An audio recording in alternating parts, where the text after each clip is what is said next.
So hey guys what's up, welcome back to another session of trade like BNF। तो आज का session will be full of awareness. Discuss करेंगे कि wall street giant Jane street को SEBI ने Indian market से क्यों ban कर दिया गया है, एंड स्पेशली 17 जनवरी 25 को एक ऐसा क्या इंट्राडे ट्रेड एग्जीक्यूट किया था जेन स्ट्रीट ने जिसकी वजह से इतना बड़ा एक मामला हमें देखने को मिला। तो without wasting any much time, let's discuss everything.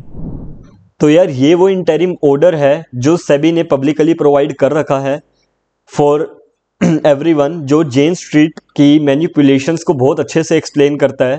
जितने भी नंबर्स हैं, स्ट्रेटजीज हैं, ईच एंड एवरीथिंग मैं इसी में से देख कर तुम्हें बताऊंगा। I will not add anything from my own, and plus इसका लिंक मैं तुम्हें डिस्क्रिप्शन में दे दूंगा। You can cross check each and everything. तो लेट्स स्टार्ट द डिस्कशन। तो ये वो एंटिटीज़ हैं जो इंक्लूडेड थी मैनिपुलेशन में, प्लस ये उनके पैन नंबर्स हैं। और मेन चीज़ मैं बताऊं कि जेन स्ट्रीट इतना ज़्यादा चर्चा में आया क्यों। सबसे पहले तो ये जो चर्चा में आया, इट वाज फॉर कि इन्होंने एक IIT मद्रास में पैकेज ऑफर किया था which was I think around 4.3 crore, which is not a normal thing. और दूसरा, जेन स्ट्रीट ग्रुप GS ग्रुप ने अपने 2 एक्स एम्प्लॉयज़ को और एक फर्म को स्यू करा था इस रीज़न से कि यहाँ पे वो मेंशन है बैकग्राउंड में, यू कैन क्रॉस चेक, कि उनके 2 एक्स जेन स्ट्रीट ट्रेडर्स ने उनकी एक स्पेशल स्ट्रेटजी को रिवील कर दिया है, चोरी कर लिया है और कहीं दूसरी फर्म में लीक किया है। एक ऐसी स्ट्रेटजी जो कि सिर्फ और सिर्फ स्पेशली इंडियन मार्केट्स के लिए है। और इसी स्ट्रेटजीज को यूज करके पिछले कुछ फाइनेंशियल ईयर में जेन स्ट्रीट ने ऑलमोस्ट 36,000 करोड़ का प्रॉफिट किया है। Could you imagine the number, 36,000 crore का प्रॉफिट, जिसमें से एक दिन 17 जैन ऐसा था जिसमें इन्होंने 700 प्लस करोड़ का प्रॉफिट बुक किया था इन सिंगल डे, 17 जैन 25। ये डिस्कस करेंगे कि उस स्पेसिफिक डे पे ऐसा क्या हुआ था। तो अब अगर मैं जाऊं, you can C manipulative strategies पे, तो एक बार फर्दर आगे बढ़ने से पहले मैं बता दूं, यहां मेंशन है intraday index manipulation strategy analysis of trading on 17 Jan 2024। Sorry, date मैंने ऊपर गलत मेंशन कर दिया था, ईयर। ये जो मैनिपुलेशन था ये 2 फेजेस में, 2 पैचेस में बेसिकली किया गया था, पैच 1 एंड पैच 2। दोनों पैचेस को डिस्कस करते हैं, लेट्स सी। तो यू कैन सी, हाँ,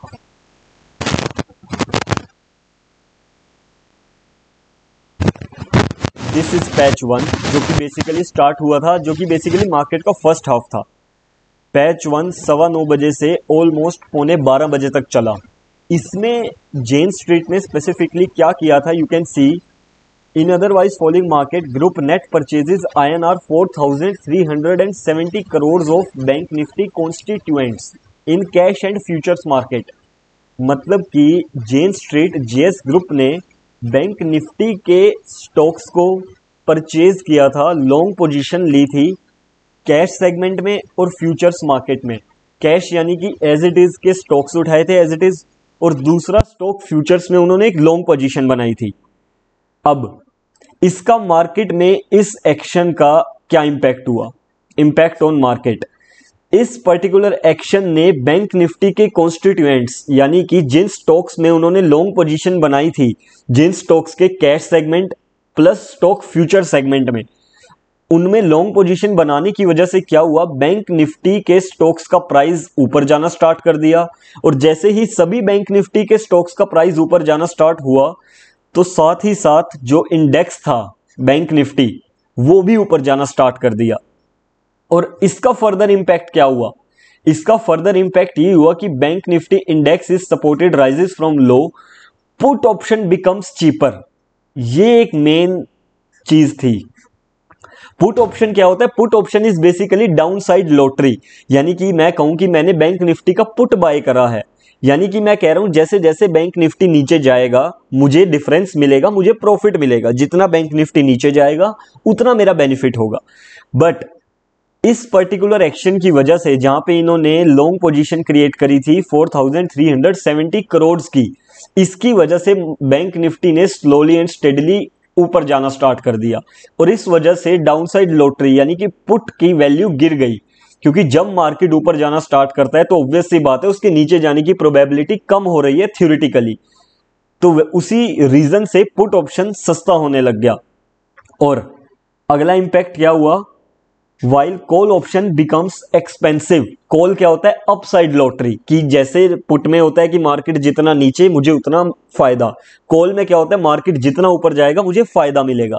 और यहां क्या हो रहा था, मार्केट स्लोली एंड स्टेडली ऊपर जाता जा रहा है 9:15 बजे से, तो इसका मतलब ऊपर जाने की और ऊपर जाने की प्रोबेबिलिटी बढ़ रही है, तो क्या होगा, कॉल के प्राइसेस भी बढ़ेंगे, सीधी सी बात है। अब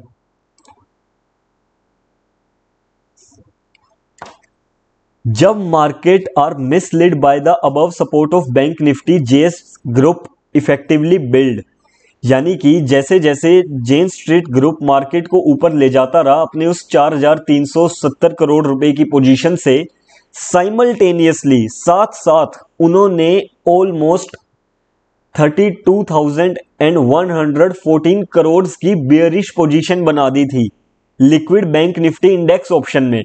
क्या करके, बाय करके पुट ऑप्शन और सेल करके call option.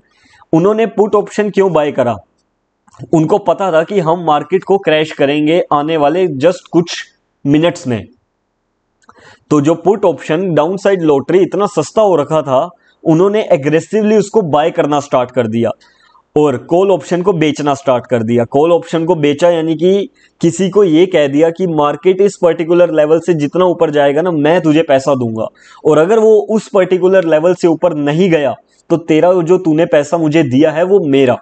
That's basically selling a call option. तो उन्होंने क्या किया, पुट भी बाय कर ली। अब उनको क्या होगा, जैसे जैसे यहां से मार्केट नीचे जाता रहेगा डिफरेंस मिलता रहेगा। सेकंड उन्होंने क्या किया, कॉल को सेल कर दिया, यानी कि किसी से सपोज 100 CR रिसीव कर लिया, बहुत सारे कलेक्टिव बंदों से 100 करोड़ रुपया ले लिया और उनको यह कह दिया कि मार्केट इस पर्टिकुलर लेवल से जितना ऊपर जाता रहेगा ना मैं तुझे डिफरेंस दूंगा, और अगर नहीं गया तो उन सभी बंदों ने जो 100 करोड़ दिया है जेन स्ट्रीट को, वो जेन स्ट्रीट का फायदा। उन्होंने ये पोजीशंस क्यों क्रिएट करी, क्योंकि कहीं ना कहीं उन्हें पता था कि हम ही अब मार्केट को गिराने वाले हैं। उन्हें ऑलरेडी इस चीज का आइडिया था। और बैंक निफ्टी पोजीशंस जो बेरिश पोजीशन बनाई थी वो ऑलमोस्ट 7.5 गुना ज्यादा थी जो उन्होंने कैश में पोजीशन बनाई थी। अब अगर मैं थोड़ा और नीचे जाऊं, नीचे नहीं, just let me change the page.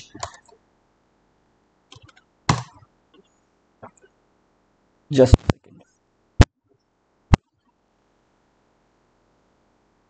Here you can सी, यहां पे दोनों पैचेस को थोड़ा और डिटेल में एक्सप्लेन किया गया है। Page 45, this is the serial number. In morning patch 1, JS Group were by the single largest aggressive buyer in Bank Nifty component stock and futures market। यानी कि पैच 1 में 17 जनवरी को जो पैच 1 में मैनिपुलेशन का पैच 1 था 9:15 से 11:15 के बीच में, उसमें Jane Street was the single largest aggressive buyer of bank Nifty stocks और उसके फ्यूचर्स के, ये हमने डिस्कस कर लिया। और बाइंग कितने की थी, 4370 करोड़ की। अब साइमल्टेनियसली जैसे पैच 1 चल रहा था, they were creating bearish positions almost 32,114 crore की by buying bank Nifty put and selling bank Nifty call. Now just you can C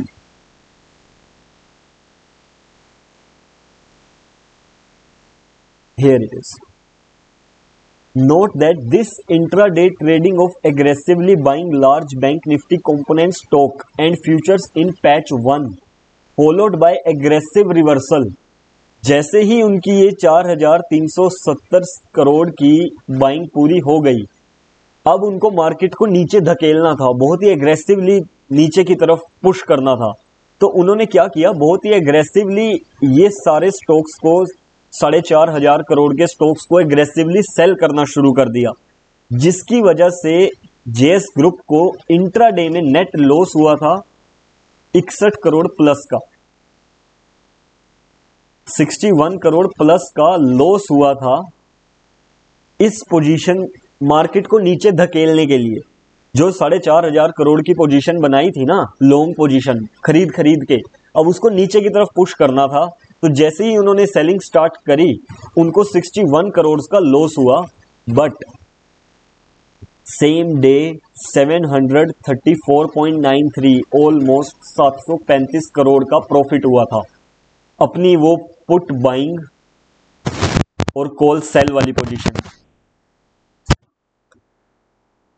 you can C made profit इतना, लॉस हुआ इतना, तो नेट नेट एक बहुत बड़े अमाउंट का प्रॉफिट इन्होंने बुक करा था ऑन सेम डे। तो यार जो इंट्राडे स्ट्रेटेजी अभी हमने डिस्कस करी, जो जेएस ग्रुप ने एग्जीक्यूट करी थी 17 जनवरी को, सेम स्ट्रेटेजी उन्होंने 15 दिन यूज करा, एग्जीक्यूट किया, एंड उस टोटल 15 दिनों में जो जेएन स्ट्रीट ग्रुप ने प्रॉफिट किया था, that was around 3,914 crore in 15 days, जिसमें से कैश सेगमेंट में, स्टॉक फ्यूचर सेगमेंट में 200 करोड़ का लॉस हुआ था। जैसे हमने डिस्कस करा, जो 17 जनवरी को उनको 61 करोड़ का लॉस हुआ था। ये जो लॉस मेकिंग ट्रेड्स होते हैं, ये ट्रेड्स ही हेल्प करते हैं to push the market in the favour of JS group. और उसी वजह से जैसे वो ट्रेड्स उनको हेल्प करते थे तो push the market in their favour, और जैसे ही मार्केट उस स्पॉट पे आता था जहां उनको फेवर हो रहा होता था, तो टोटल उन्होंने इस प्रोसेस से अगले 15 दिन इतना प्रॉफिट किया, 3,914 करोड़। और अगली स्ट्रेटेजी अगर हम डिस्कस करें तो that was extended marking the close strategy. Main जो इसमें देखने की बात है, that is aggressive and large directional intervention in index constituent stock and futures to move the market in a direction favorable to the large open position in index options। मतलब कि ये क्या करते थे, सपोज निफ्टी 50 के futures में position बना ली, plus stock futures में पोजीशन बना ली, एज वेल एज स्टॉक्स में यानी कैश सेगमेंट में इटसेल्फ पोजीशन बना ली, प्लस ये अगर एग्जांपल अगर इन्होंने बेरिश ट्रेड लेना है तो ये क्या करेंगे, already out of the money put buy करके रखेंगे और इन द मनी का जो कॉल है वो सेल करके रखेंगे। और जैसे ही अब इनको लगेगा कि मार्केट को नीचे ले जाने का इट्स द परफेक्ट टाइम, ये अपनी इन पोजीशंस को यूज करेंगे to push the market below. और जैसे ही मार्केट नीचे जाना स्टार्ट करेगा, इन पोजीशन से इनको फायदा होना स्टार्ट हो जाएगा। क्यों? क्योंकि आउट ऑफ द मनी की पुट इन द मनी हो जाएगी, एंड जो इन द मनी का कॉल सेल कर रखा है वो आउट ऑफ द मनी चले जाएगा। बेसिकली इन्होंने डेल्टा को अपने फेवर में कर दिया। अब ये डेल्टा क्या है, Nifty spot price, future, OTM, ITM, out of the money and all, हर चीज मैंने अपनी प्लेलिस्ट में जो ऑलरेडी अवेलेबल है चैनल पे बहुत डिटेल में एक्सप्लेन करा है, you can check that out. तो यार इसके अलावा सेबी की एक रिपोर्ट पहले भी आई थी रिटेल ट्रेडर के ऊपर, उसको भी मैं एक बार डिस्कस करना चाहूंगा।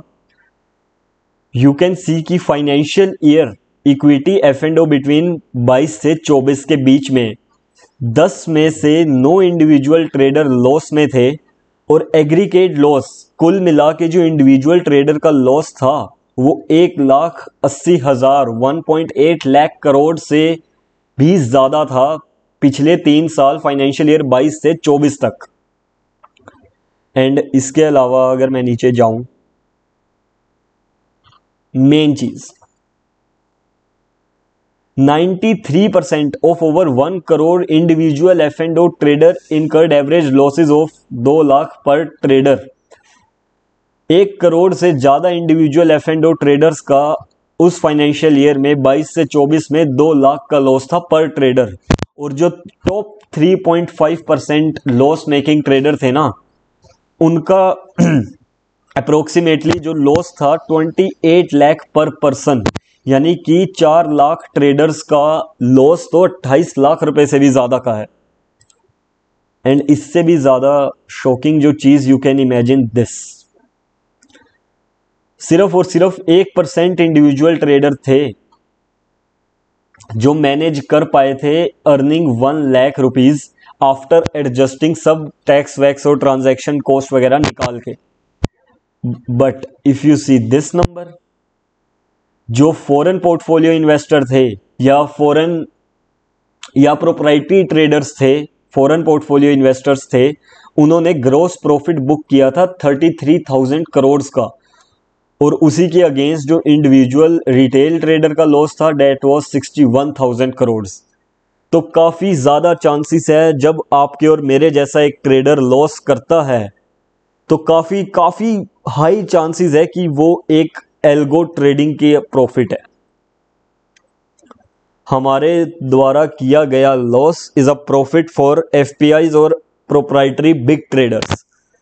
जब भी हम एफ एंड ओ ट्रेड करते हैं specially in Indian markets, there is a very high probability कि that we are betting against algos. तो प्रोबेबिलिटी काफ़ी डिफिकल्ट हो जाता है, काफ़ी गिर जाती है हमारे जीतने की। And option trading is a zero sum game. एक का प्रॉफिट हो रहा है तो दूसरे का लॉस होना ज़रूरी है। मेरा अगर लॉस हुआ है तो मेरे अगेंस्ट किसी का प्रॉफिट हुआ है, और अगर मेरा प्रॉफिट हुआ है तो मेरे अगेंस्ट किसी का लॉस भी हुआ होगा। तो ओके यार, that was it from my side. Hope you have gained some knowledge from this. We will meet very soon for the next session.